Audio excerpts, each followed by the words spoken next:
आप सभी को नमस्कार है। हम लोग का ये करंट अफेयर्स का सीरीज जो है फिर शुरू है। देखिए ये शुरू कोई भी रूटीन में लाने में थोड़ा सा वक्त लग गया है, लेकिन अब जो है रूटीन हमें लग चुका है। ये अब आपको हमेशा करंट अफेयर्स का सीरीज भी मिलेगा, ठीक है। अब चाहे जो रात हो, लेकिन करंट अफेयर्स चलेगा तो चलेगा। अभी जो है सबसे अच्छा बात यह है कि भारत और अमेरिका के बीच ट्रेड डील हो गया है। ट्रेड डील में अमेरिका थोड़ा सा कुछ ज्यादा बोल रहा है, भारत इस बात पे खुश है। लेकिन जो है ट्रेड डील हो चुका है। जो पहले भारतीय सामान पर 50% का टैरिफ था, अब वो घट के 18% हो चुका है, जो कि एक भारत के लिए अच्छा बात है। देखिए कुल मिला के बात यह है कि अगर कोई धनी देश हो, उससे रिश्ते हमेशा हमेशा मजबूत होने चाहिए। जैसे अमेरिका हो गया, रसिया हो गया, चाइना हो गया, ब्रिटेन, फ्रांस, ये सब क्या है, रिश्ता एकदम ठीक होना चाहिए। तो हम लोग का रिश्ता लगभग सबसे ठीक है, सिवाय अमेरिका से। यानी कि अमेरिका से गड़बड़ हो गया था, लेकिन अब फिर ठीक है। और चाइना से शायद ठीक हो रहा है, लेकिन अब देखिए चाइना कोई धोखेबाजी फिर ना करे तो रिश्ता चाइना से भी धीरे धीरे ठीक हो जाएगा। देखिए पड़ोसी कैसनो हो, उससे जो है पड़ोसी किसी भी प्रकार का हो, धनी हो गरीब हो, उससे रिश्ता हमेशा ठीक होना चाहिए। लेकिन अगर पड़ोसी नहीं है, कहीं और का आदमी है, तो धनी हो तो निश्चित रूप से अच्छा होना चाहिए। बाकी अगर दूर हो, कोई लो क्वालिटी देश हो, तो उससे कोई मतलब नहीं रहता है, लेकिन धनी देश से ठीक से रहना चाहिए। तो वही बात है, अपना भारत अमेरिका के बीच ट्रेड डील हो गया है, जो कि एक भारतीयों के लिए, भारत देश के लिए बहुत ही अच्छा बात है, ठीक है। हम लोग आइए आज के सेशन करंट अफेयर्स को शुरू करते हैं। करंट अफेयर्स में है क्या कि आपको बस वही आपको पता है कि प्रत्येक दिन का 10 क्वेश्चन आपको मिलेगा, 10 क्वेश्चन का साथ में डिटेल्स मिलेगा। अगर कोई घटना घटता है तो घटना से उसका जुड़ा हुआ इतिहास भी पूछा जा सकता है क्वेश्चन में। इस बात को देखते हुए आप लोग शुरू करिए, ठीक है। देखिए हाल ही में खबरों में रहे कृतिदा मैकानी, समझिए कृतिदा मैकानी अपने प्रमुख पर्यावरण कार्य के लिए किस देश से जुड़ी थी। अपने प्रमुख पर्यावरण कार्य के लिए वो सिंगापुर से जुड़ी थी। ये जो है कृतिदा मैकानी सिंगापुर से जुड़ी हुई थी। सिंगापुर में ही जो है इनका हाल फिलहाल में मृत्यु हुआ है। मृत्यु होने के बाद जो है ये फेमस हुई है। ये कृतिदा मैकानी कहाँ से जुड़ी हुई थी, तो सिंगापुर से जुड़ी हुई थी। देखिए कृतिदा मैकानी कर्नाटक की भारत में जन्मी थी, ठीक है। कर्नाटक की भारत में जन्मी थी, एक पर्यावरणविद थी, जिन्होंने सिंगापुर के सस्टेनेबिलिटी आंदोलन के महत्वपूर्ण, मतलब सस्टेनेबिलिटी आंदोलन में महत्वपूर्ण योगदान दिया। उनका निधन ये 19 जनवरी 2026 को हुआ, जिससे इनका नाम जो है चर्चा में आया। और इन्होंने 1990 में सिंगापुर चली गई, जहां इन्होंने लंबे समय तक समुदाय आधारित पर्यावरण पर काम किया। सब समझ रहे हैं आप। देखिए और भी है, 1993 में वह सिंगापुर एनवायरमेंट काउंसिल के संस्थापक कार्यकारी निदेशक बनी। ये क्वेश्चन है जरूरी, ठीक है। 1993 में वह सिंगापुर एनवायरमेंट काउंसिल के संस्थापक कार्यकारी निदेशक बनी। उन्होंने स्कूलों, व्यवसायों और समुदायों में 50 से ज्यादा पर्यावरण शिक्षा और संरक्षण कार्यक्रम डिजाइन और लागू किया। उन्होंने 2007 में गार्डन सिटी फंड के तहत सिंगापुर के नेशनल पार्क्स बोर्ड के साथ साझेदारी में प्लांट ए ट्री कार्यक्रम शुरू किया। देखिए ये सब इंपॉर्टेंट है। जैसे क्या शुरू किया, तो प्लांट ए ट्री कार्यक्रम शुरू किया। अब देखिए प्लांट ए ट्री कार्यक्रम के तहत 76,000 से ज्यादा पेड़ लगाए गए और 200 से ज्यादा स्थानीय प्रजातियों को पेश किया गया, ठीक है ना। इस कार्यक्रम में 1 लाख से ज्यादा नागरिक शामिल थे, जिससे यह नागरिकों द्वारा चलाई जाने वाली एक बड़ी हरित पहल बन गई थी। हरित पहल मतलब पेड़ पौधा लगाने वाला पहल बन गया था। इसलिए इनका जो है काम चर्चा में रहा। इनकी मृत्यु के बाद इनको हम लोग रख रहे हैं और याद कर रहे हैं, समझ रहे हैं। उन्होंने garden city fund management committee में काम किया था। बाकी इसी प्रकार का सभी कुछ है, ये आप ध्यान रखिए। और जो है इसमें अब देखिए अगला क्वेश्चन कितना कितना महत्वपूर्ण क्वेश्चन है, सो समझिए। पंजाब के पहले कुत्ता अभ्यारण्य का उद्घाटन किस शहर में किया गया, तो यह किया गया है लुधियाना में। कहाँ किया गया है, लुधियाना में। आप समझिए अभ्यारण्य क्या होता है, तो अभ्यारण्य होता है जहां, समझिए देखिए चिड़ियाघर नहीं, चिड़ियाघर वो होता है जहां जानवरों को कैद रखा जाता है और वहां आदमी फ्री घूम के चिड़ियाघर को देख सकता है या जानवरों को देख सकता है। लेकिन अभ्यारण्य वो होता है जहां जानवर या कोई भी जिस चीज का अभ्यारण्य हो वो फ्री घूमेगा। जैसे जानवर हाथी घोड़ा कुत्ता कुछ भी हो तो वो फ्री घूमेगा। अगर उसमें कोई आदमी देखने जाता है तो उसको पिंजड़ा में बंद होकर देखने जाना होगा, नहीं तो वो फिर आपको खा जाएगा, अगर शेर शेर बाघ ये सब रहा तो। ये अभ्यारण्य का मतलब समझ गए। कि अभ्यारण्य को जो है कुत्ता को जो है एक अभ्यारण्य में शिफ्ट किया गया है। जो भी कुत्ता होगा ले जाके अभ्यारण्य में डाल दिया जाएगा। वहाँ कुत्ता निश्चित रूप से फ्री रूप से घूम सकता है, वहाँ उसका देखभाल किया जाएगा, खर्चा पानी किया जाएगा उस पर, और साथ में वो ताकि शहरी क्षेत्रों में कुत्तों के काटने के मामला कम हो। आप समझ रहे हैं? ये लुधियाना में किया गया है। ये किया गया है वहाँ के सरकार के द्वारा माननीय आवारा, देखिए अभ्यारण्य को मानवीय आवारा कुत्ते प्रबंधन के परीक्षण के लिए पायलट प्रोजेक्ट के रूप में लॉन्च किया गया है। यह परियोजना सार्वजनिक सुरक्षा और जानवरों के साथ मानवीय व्यवहार के लिए के बीच संतुलन का प्रतिनिधित्व करती है। बात समझ रहे हैं ना? अभ्यारण्य में क्या सब होता है समझ रहे हैं? अब है आपका हाल ही में लॉन्च हुई किताब चालीस ऑफ एम्ब्रोसिया। देखिए 40 लिखा हुआ है इसमें, लेकिन ये 40 शायद है। चालीस ऑफ एम्ब्रोसिया या चालीस of ambrosia Ram Janmabhoomi challenge and response किसने लिखी है? तो समझिए ये बात इसमें है। हाल ही में लॉन्च हुई किताब 40 of ambrosia Ram Janmabhoomi challenge and response, किताब किसने लिखी है? ये लिखा गया है श्री सुरेंद्र कुमार पचौरी द्वारा। समझिए इस किताब में है क्या। ये किताब राम जी का जो या राम मंदिर जो बना है यहाँ अयोध्या में, उससे संबंधित जो भी कहानी है, यहाँ कब से ये बाबरी मस्जिद बना, कब ये राम मंदिर बना, कब इस बीच में क्या क्या प्रॉब्लम हुआ, कहाँ कोर्ट केस कचहरी ये सब हुआ, इस सब का चर्चा उसमें बहुत ही सुसज्जित ढंग से लिखा गया है। और ये लिखा गया है श्री सुरेंद्र कुमार पचौरी द्वारा, जो एक वित्त सचिव है भारतीय, मतलब भारत सरकार के वित्त सचिव थे। ये पूर्व वित्त सचिव यानी कि पूर्व सचिव थे श्री सुरेंद्र कुमार पचौरी। ये इसलिए भी किताब महत्वपूर्ण हो जाता है, ये भारत के उपराष्ट्रपति श्री सीपी राधाकृष्णन ने इस किताब का विमोचन किया। अब सोचिए कोई किताब का विमोचन अगर श्री सीपी राधाकृष्णन जो उपराष्ट्रपति है करे, तो किताब तो निश्चित रूप से महत्वपूर्ण होगा। और इसमें उसे राम जन्मभूमि, राम मंदिर, इस सब निर्माण से संबंधित बातों को बताया गया है। ठीक है, अगला क्वेश्चन है, जनवरी 2026 में किस भारतीय बैडमिंटन खिलाड़ी ने आधिकारिक तौर पर प्रतिस्पर्धा बैडमिंटन से संन्यास ले लिया? समझिए बात को। जनवरी 2026 में किस भारतीय बैडमिंटन खिलाड़ी ने आधिकारिक तौर पर प्रतिस्पर्धी बैडमिंटन से संन्यास ले लिया? तो ये है साइना नेहवाल। समझिए बात को, यह है साइना नेहवाल। साइना नेहवाल एक वैसी खिलाड़ी है जो प्रथम ओलंपिक पदक जीतने वाली खिलाड़ी थी, 2012 में जीती थी प्रथम ओलंपिक पदक। यह पीवी सिंधु वैसी बैडमिंटन खिलाड़ी है जो 2 बार ओलंपिक पदक 2 बार जीतने वाली प्रथम महिला है पीवी सिंधु। समझिए, ओलंपिक पदक 2 बार जीतने वाली प्रथम महिला है पीवी सिंधु। एक बार 2016 में, उसके बाद एक बार 2019 में, ये एक बार 2012 में, फिर उसके बाद जो है ये आगे भी जीती हुई है, लेकिन हम इनको क्या कहेंगे, प्रथम बार जीती हुई है ये कौन? साइना नेहवाल। और प्रथम 2 बार यानी कि लगातार 2 बार जीतने वाली प्रथम महिला कौन है? तो पीवी सिंधु।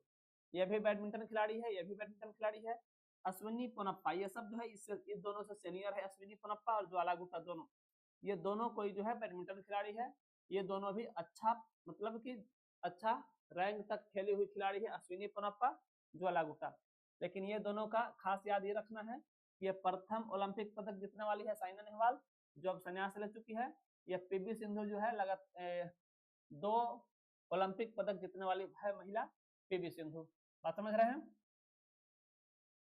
अगला क्वेश्चन है, साइना, उसी से संबंधित ये पूरा बात लिखा हुआ है कि साइना नेहवाल ने घुटने की पुरानी चोटों से जूझने के कारण आधिकारिक तौर पर संन्यास ले लिया।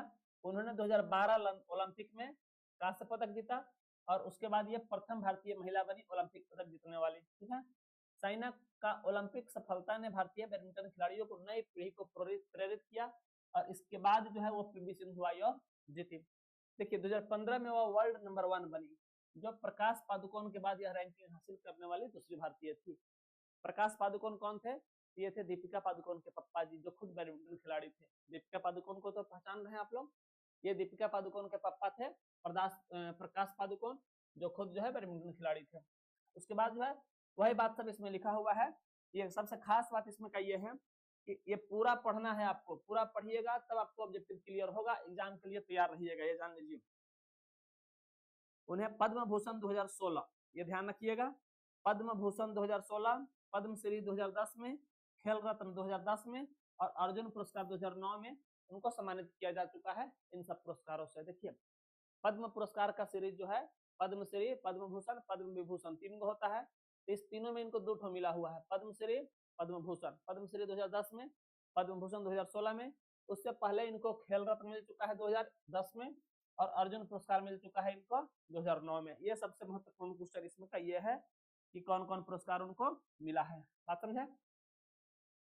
अगला क्वेश्चन है, लैंगिक भेदभाव से निपटने और बालिकाओं को सशक्त बनाने के लिए 2015 में शुरू की गई किस सरकारी योजना ने 2025-26 में 10 साल पूरे कर लिए। तो यह है बेटी बचाओ बेटी पढ़ाओ योजना। देखिए, लैंगिक भेदभाव से निपटने के लिए, बालिकाओं को सशक्त बनाने के लिए 2015 में शुरू की गई किस सरकारी योजना ने 10 वर्ष पूरे किए। तो बेटी बचाओ बेटी पढ़ाओ योजना। यह योजना मुख्य रूप से 2015 में शुरू हुआ था। कब शुरू हुआ था? 2015 में। जब शुरू हुआ था उस समय कम से कम उस समय के लगभग 50 कंपटीशन के एग्जाम में ये क्वेश्चन आया होगा, बेटी बचाओ बेटी पढ़ाओ योजना का क्या काम है। तो ये बेटियों को यानी कि लड़कियों को सशक्त बनाने के लिए योजना शुरू किया गया था। जिस क्षेत्र में बेटी यानी कि लड़की की संख्या लगातार कम होते जा रही है, वैसे क्षेत्रों में इसको मुख्य रूप से चलाया गया और जागरूकता फैलाया गया बेटी बचाओ बेटी पढ़ाओ का। सुकन्या समृद्धि योजना क्या है? अगर बेटी जन्म लेती है, लड़की जन्म लेती है, तो 10 साल के अंदर यानी कि 10 साल से कम उम्र की लड़की को आप एक खाता खुला सकते हैं, या फिर सुकन्या समृद्धि योजना के तहत उसके लिए रुपया आप जमा कर सकते हैं। उसमें हाई इंटरेस्ट आपको मिलेगा सरकार की तरफ से। ये एक योजना है, लड़की के लिए रुपया जमा करने का एक तरीका है, योजना है, ऐसे समझे। इसमें अच्छा ब्याज आपको सरकार की तरफ से मिलेगा। महिला सशक्ति केंद्र क्या है? महिला शक्ति केंद्र, ये महिला शक्ति केंद्र बनाया गया महिलाओं को जागरूक करने के लिए, किसी किसी योजनाओं से महिलाओं को जुड़ने के लिए, सभी सरकारी नियम कानून और भी बहुत सारा बात जो महिलाओं के अधिकार का बात है, इस बात को जानने के लिए महिलाओं को महिला शक्ति केंद्र का उद्घाटन किया गया, महिला शक्ति केंद्र खोला गया। ये लाडली लक्ष्मी योजना क्या है? तो ये लाडली लक्ष्मी योजना जो है किसी राज्य सरकार द्वारा, मध्य प्रदेश सरकार द्वारा शुरू किया गया था लाडली लक्ष्मी योजना। इस योजना में जो है लड़कियों को जन्म से लेकर यानी कि समझिए ना, पूरा पढ़ाई लिखाई का खर्चा, सब कुछ का खर्चा इसमें सरकार करेगी लाडली लक्ष्मी योजना के तहत, किसी भी यानी कि मध्य प्रदेश सरकार द्वारा। ठीक है, अगला क्वेश्चन है, यही सब बात इसमें लिखा हुआ है कि लड़कियों के अस्तित्व को बचाने के लिए, अस्तित्व को बढ़ावा देने के लिए, लड़कियों को ठीक से पढ़ाने के लिए ये सब कुछ इसमें लागू किया गया। कार्यक्रम पूरे भारत में 640 लिंग महत्वपूर्ण जिलों में कार्यान्वित किए जाते हैं। लिंग महत्वपूर्ण का मतलब हुआ वही जहां जनसंख्या अनुपात कम हो रहा है। पात्रता के लिए भारत में सुकन्या समृद्धि खाते के साथ 10 वर्ष से कम उम्र की बालिकाओं की आवश्यकता है। और देखिए, इसे महिला एवं बाल विकास स्वास्थ्य परिवार कल्याण और मानव संसाधन मंत्रालय द्वारा संयुक्त रूप से कार्यान्वित किया जाता है। ये बात जरूर याद रखिएगा कि इसे किसको, बेटी बचाओ बेटी पढ़ाओ अभियान को महिला एवं बाल विकास स्वास्थ्य एवं परिवार कल्याण और मानव संसाधन विकास मंत्रालय द्वारा इसको बताया जाता है, यानी कि इसको कार्यान्वित किया जाता है। इस योजना में वकालत अभियान, बहुक्षेत्रीय हस्तक्षेप और सुकन्या समृद्धि योजना भी शामिल है। बेटी बचाओ बेटी पढ़ाओ, देखिए बीबीबीपी का मतलब वही है, बीबीबीपी, बेटी बचाओ बेटी पढ़ाओ बालिकाओं के अस्तित्व, संरक्षण और शिक्षा को बढ़ावा देता है। समझ रहे हैं आप लोग? अब हम लोग चलते हैं अगले क्वेश्चन पे। 2026 में किस शहर को लगातार 10वें वर्ष दुनिया का सबसे सुरक्षित शहर का दर्जा दिया गया? ये दिया गया आपको अबू धाबी को। अबू धाबी को समझिए तो 2016 या 2017 से लगातार दुनिया का सबसे सुरक्षित शहर माना जा रहा है। ये दर्जा दिया गया लगातार दुनिया का सबसे सुरक्षित शहर। इसमें सुरक्षित का मतलब सभी ढंग से सुरक्षित, जैसे प्रदूषण से सुरक्षित, वहां के क्षेत्रीय जो मारपीट झगड़ा झूड़ होता है, मतलब ये सबसे सुरक्षित, और भी मतलब कि जैसे गाड़ी एक्सीडेंट बहुत कम होता है, यानी कि सब कुछ में सुरक्षित कौन सा है? Abu Dhabi. यही सब बात इसमें लिखा हुआ है। यह रैंकिंग सुरक्षा, जीवन की गुणवत्ता के आधार पर शहरों की तुलना करने वाले वैश्विक डाटाबेस नंबियो द्वारा जारी की जाती है, जो 2017 से लगातार वैश्विक सुरक्षा सूचकांक में शीर्ष पर है। रैंकिंग अपराध दर, सार्वजनिक सुरक्षा धारणा, कानून प्रवर्तन दक्षता और जीवन की समग्र गुणवत्ता पर विचार करती है। अबू धाबी अपनी कम अपराध दर, देखिए कम अपराध दर, सख्त कानून प्रवर्तन और सक्रिय पुलिसिंग के लिए भी जाना जाता है। अगर कोई घटना हुआ तो घटना में 1 से 2 मिनट में आपको घटनास्थल पर पुलिस आ जाएगा। इस सब के लिए अबू धाबी को अच्छा शहर में रखा जाता है, चाहे सबसे सुरक्षित शहर में तुलना किया जाता है। जुलाई 2025 तक मैंगलोर यानी कि मैंगलोर कर्नाटक उच्च सुरक्षा सूचकांक स्कोर और कम अपराध धारणा के साथ भारत में सबसे सुरक्षित शहर के रूप में उभरा, जो विश्व स्तर पर शीर्ष 50 शहरों में से एक है। भारत में सबसे सुरक्षित शहर मैंगलोर को माना जा रहा है, जो विश्व स्तर पर सबसे 50 सुरक्षित शहरों में से एक है, ये ध्यान रखिएगा। अगला है कि डेजान सीरा एंड एसोसिएट्स द्वारा जारी एशिया विनिर्माण सूचकांक 2026 में भारत कौन सा स्थान हासिल किया है? तो यह हासिल किया गया है 6ठा स्थान। डेजान सीरा एंड एसोसिएट्स द्वारा जारी एशिया विनिर्माण सूचकांक 2026 में भारत ने कौन सा स्थान हासिल किया है? तो यह स्थान हासिल किया है आपका 6ठा स्थान हासिल किया है। यह है क्या? तो कोई देश कितना सामान उत्पन्न करके और निर्यात करता है, इससे संबंधित है ये। जैसे देखिए, डेजान सीरा एंड एसोसिएट्स द्वारा जारी एशिया मैन्युफैक्चरिंग इंडेक्स 2026 में भारत 6ठे स्थान पर रहा। चीन लगातार तीसरे साल एशिया मैन्युफैक्चरिंग इंडेक्स में पहले स्थान पर बना रहा। चाइना से कौन कम्पीट करेगा कोई चीज बनाने में? अगर ये छोटा दिख रहा है तो लीजिए थोड़ा सा बड़ा कर लेते हैं, बड़ा होगा नहीं है। आपको पीडीएफ दिया जाएगा, पीडीएफ के लिए आप इस नंबर पे संपर्क करें। नंबर इसमें है कहीं लिखा हुआ तो नहीं है, लीजिए। आप इस पीडीएफ के लिए ग्रुप में ज्वाइन हुए, इस नंबर पे मैसेज करके आपको ग्रुप में ज्वाइन किया जाएगा, साथ ही साथ आपको पीडीएफ भी दिया जाएगा, ठीक है। बाकी सब कुछ आप समझ रहे हैं कि ये जो है आपका क्या क्या है, सभी आप समझिए। सब बात पूरा पढ़िएगा आप, पूरा बात में कुछ खास बात आपको निश्चित रूप से मिलेगा। जैसे सभी 11 देशों में टैक्स दरों पर भारत का स्कोर सबसे कम रहा। टैक्स प्रोत्साहन के मामले में भारत वियतनाम, चीन, मलेशिया, इंडोनेशिया और थाईलैंड से पीछे रहा, ठीक है ना। देखिए, टैक्स प्रोत्साहन के मामले में भारत जो है वियतनाम, चीन, मलेशिया, इंडोनेशिया और थाईलैंड से पीछे रहा। अंतर्राष्ट्रीय व्यापार स्तंभ के तहत मुक्त व्यापार समझौता के एकीकरण में भारत का प्रदर्शन खराब रहा। इंडेक्स में लॉजिस्टिक प्रदर्शन पैरामीटर में सिंगापुर पहले स्थान पर रहा। मलेशिया पहली बार दूसरे स्थान पर आया, जिसने वियतनाम को पीछे छोड़ दिया। एशिया मैन्युफैक्चरिंग इंडेक्स में वियतनाम तीसरे स्थान पर खिसक गया। सिंगापुर चौथे स्थान पर आ गया, जिसने दक्षिण कोरिया को पीछे छोड़ दिया। इंडेक्स में दक्षिण कोरिया 5वें स्थान पर खिसक गया। थाईलैंड 10वें से 8वें स्थान पर आ गया, जिसने सबसे तेज सुधार दिखाया। भारत इंडोनेशिया से आगे रहा, जो 7वें स्थान पे है। भारत 6ठे स्थान पे है। इंडेक्स में जापान 9वें और फिलीपींस 10वें स्थान पर रहा। आकलन किए गए 11 देशों में बांग्लादेश सबसे आखिरी स्थान पर रहा, यह ध्यान रखिएगा। आकलन किए गए सभी 11 देशों में पूछेगा इसमें कि जो ये रैंकिंग हुआ आपका डेजान सीरा एंड एसोसिएट्स द्वारा जारी किया गया रैंकिंग, एशिया में कितने देशों के ऊपर जारी किया गया? 11 देशों को इसमें शामिल किया गया, जिसमें चीन जो है लगातार पहले स्थान पर रहा। चीन पहले स्थान पे और अंतिम स्थान पे बांग्लादेश, और भारत जो है 6ठे स्थान पर रहा। चीन प्रथम स्थान पे, अंतिम स्थान पे बांग्लादेश, और भारत जो है दूसरे स्थान पर रहा। 2025 के शांति, निरस्त्रीकरण और विकास के लिए इंदिरा गांधी पुरस्कार के लिए किसे चुना गया? ये चुना गया आपको, देखिए 2025 के शांति, निरस्त्रीकरण और विकास के लिए इंदिरा गांधी पुरस्कार के लिए किसे चुना गया? ये चुना गया ग्राका माचेल को। किसे चुना गया?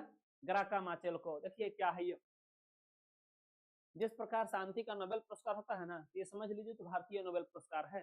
भारतीयों के द्वारा, भारत में एक ग्रुप है, उस ग्रुप के द्वारा ये शांति के लिए, शांति, निरस्त्रीकरण और विकास के लिए इंदिरा गांधी पुरस्कार चुना गया। यानी कि समझिए ना, ये भारत का नोबेल पुरस्कार दिया गया। तो किसको दिया गया? ग्राका माचेल को। माचेल को क्यों दिया गया?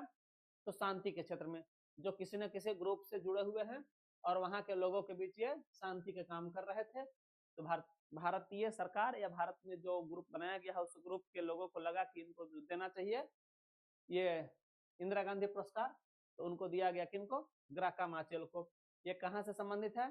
तो देखिए, विकास के लिए चुना गया। इस पुरस्कार की घोषणा इंदिरा गांधी मेमोरियल ट्रस्ट द्वारा जनवरी 2026 में की गई थी, ये ध्यान रखिएगा। इस इंदिरा गांधी पुरस्कार की घोषणा इंदिरा गांधी मेमोरियल ट्रस्ट ने जनवरी 2026 में की थी। यह चयन भारत के पूर्व राष्ट्रीय सुरक्षा सलाहकार शिवशंकर मेनन, ये सब आप ध्यान रखिएगा, ये सब क्वेश्चन निश्चित रूप से आपको पूछेगा। यह चयन भारत के पूर्व राष्ट्रीय सुरक्षा सलाहकार शिवशंकर मेनन की अध्यक्षता वाली एक अंतरराष्ट्रीय जूरी ने किया था। ग्राका माचेल मोजाम्बिक की मानवाधिकार कार्यकर्ता और मानवतावादी संगठन से जुड़े हैं। ग्राका माचेल मोजाम्बिक की मानवाधिकार कार्यकर्ता और मानवतावादी है। उन्हें शिक्षा, स्वास्थ्य, पोषण, आर्थिक सशक्तिकरण और मानवीय कार्यों में उनके योगदान के लिए सम्मानित किया गया। इस पुरस्कार में 1 करोड़ रुपया का नगद पुरस्कार, साथ ही एक प्रशस्ति पत्र और ट्रॉफी शामिल है। उनका काम का कमजोर समुदाय की सुरक्षा और आत्मनिर्णय पर केंद्रित है। 1990 के दशक में उन्होंने बच्चों पर सशस्त्र संघर्ष के प्रभाव पर संयुक्त राष्ट्र के एक अध्ययन का नेतृत्व किया। नेल्सन मंडेला, देखिए नेल्सन मंडेला से शादी के बाद उन्होंने दक्षिण अफ्रीका का फर्स्ट लेडी के रूप में कार्य किया। वह राष्ट्रपति समोरा माचेल की विधवा के रूप में भी मोजाम्बिक की फर्स्ट लेडी भी थी। समझिए, ग्राका माचेल 2 शादी की थी, 2 राष्ट्रपतियों से शादी की थी। वो विश्व की प्रथम महिला है जो है 2 राष्ट्रपति, वो भी 2 देश की राष्ट्रपतियों से शादी की थी। कौन? ग्राका माचेल।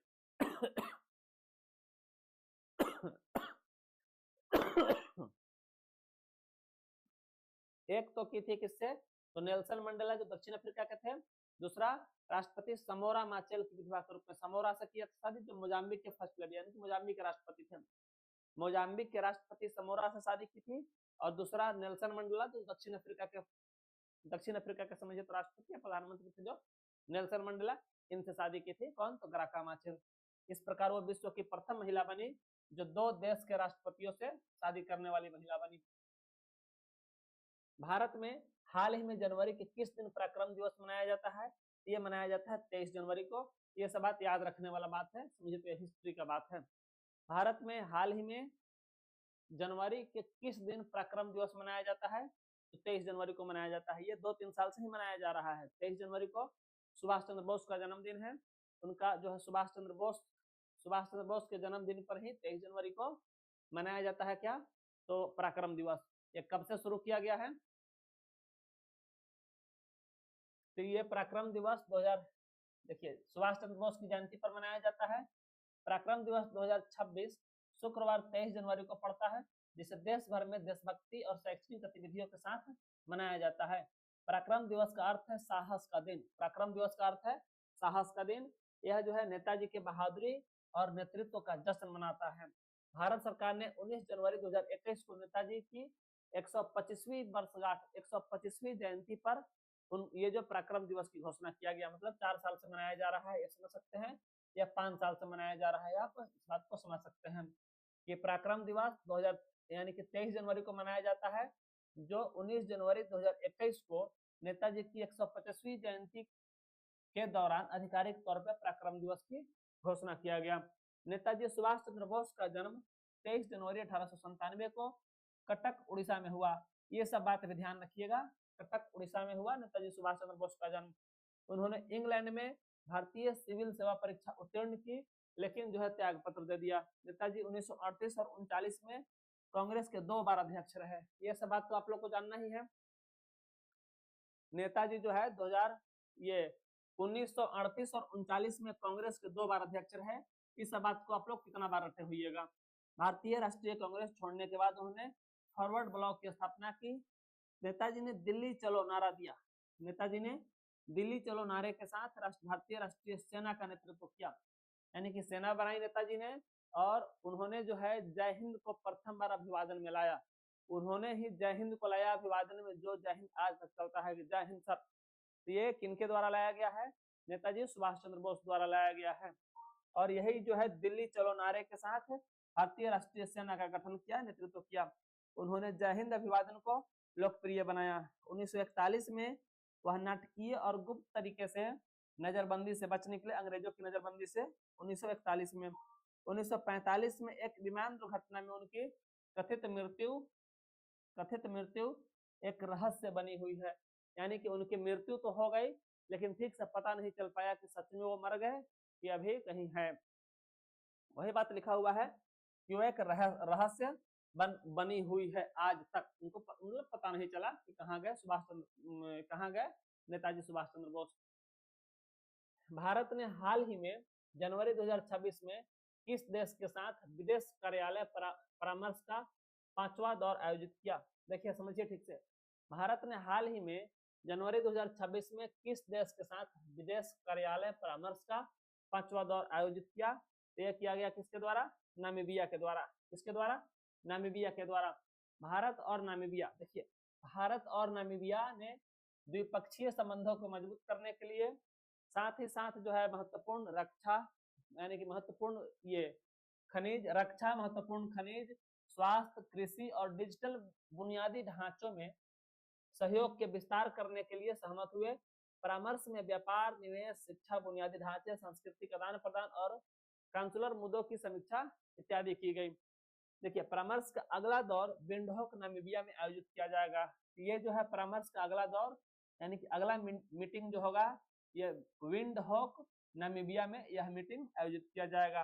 रक्षा और महत्वपूर्ण खनिजों में सहयोग का उद्देश्य रणनीतिक निर्भरता को कम करना और दीर्घकालिक आर्थिक और सुरक्षा लचीलापन सुनिश्चित करना है। नामीबिया के खनिज संसाधन स्वच्छ ऊर्जा, इलेक्ट्रॉनिक और रक्षा प्रौद्योगिकी के लिए महत्वपूर्ण है। भारत और नामीबिया डिजिटल सार्वजनिक अवसंरचना, शासन, भुगतान और सेवा वितरण में विशेषज्ञता देखिए सेवा वितरण में विशेषज्ञता साझा करने पर सहयोग करने पर सहमत हुए। आपका जो है ये रहा करंट का पूरा सेशन। आप समझिए कि करंट में जो है करंट के साथ जो घटना घटता है ना करंट में, उसके साथ उससे संबंधित जो पुराना घटना होता है वो भी आपका समझिए तो करंट बन जाता है। मतलब वो भी जो है एग्जाम में आने वाला क्वेश्चन बन सकता है। जैसे अभी पराक्रम दिवस मनाया गया 23 जनवरी को, और पराक्रम दिवस मनाने के बाद जो है सुभाष चंद्र बोस से संबंधित क्वेश्चन आपका इंपॉर्टेंट हो जाता है। तो ये सब बात ध्यान में रखते हुए आप लोग पढ़ाई मस्ती में करिए।